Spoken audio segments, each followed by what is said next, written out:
Okay. Right, we just come downstairs. So this is the room with the exhibition in full swing, if you like.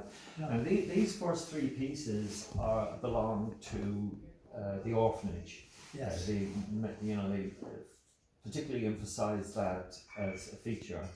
And this particular piece is like a self-portrait of Bernard himself, because the painting and the object here, the cot, is all one piece of work.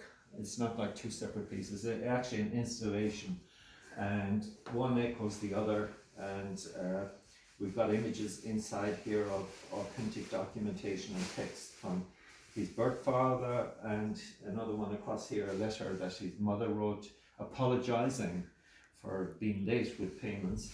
And we've got photographs or images of his mother looking in on the cot, if you like.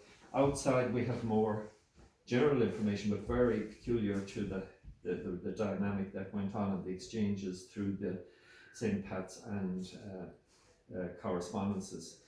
So Bernard, would you like to say something about your reflection now on this? Yes. Well, I mean, I suppose the odd thing about it was I suddenly woke up, as you do, conscious that this was a strange place. I knew nothing about myself. I knew nothing about my mother. I didn't know what a mother was. I knew nothing about a father. None of these things made any sense to me, because I was on my own. I'd been 2.5 years probably there, living on my own, with other children playing with me. But I'd been taught nothing. Nobody ever taught me, even the most elementary, ABC. They didn't teach me nursery rhymes. There was nuns in charge, and then there was domestics who came in and cleaned the place. And of course, they needed to clean the beds, because none of us were taught to stop wetting the bed. None of us were given any inducements to do anything. And I was just going to a hospital that was it's called Temple Street Hospital, which was part of the church, to get checked up from time to time, but I wasn't well. And it looked like I wouldn't be surviving.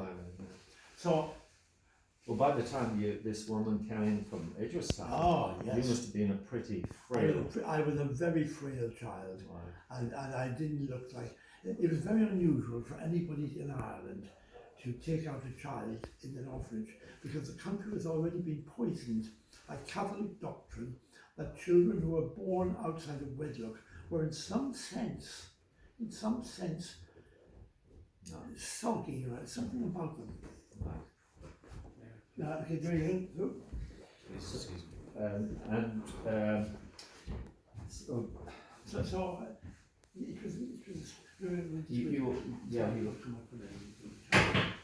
also, you were tested. You were a resource, if you like, for them to test medicines and stuff. To test, in a very ironic way, to test British company medicines.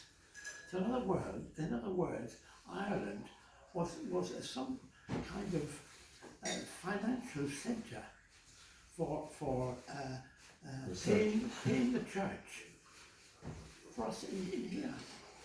And of course, if you passed away, if you died, you were valuable as well. I was, because I could then be dissected. Or sold. Sold for dissection to done the teaching hospitals of Dublin. Right. And all this, now I didn't know any of this. All I knew was that here was I playing. I remember one of the girls' name was called Ruth, and we just played and messed around, but there was no toys. Okay. Well, let's wait till all finished and then we can.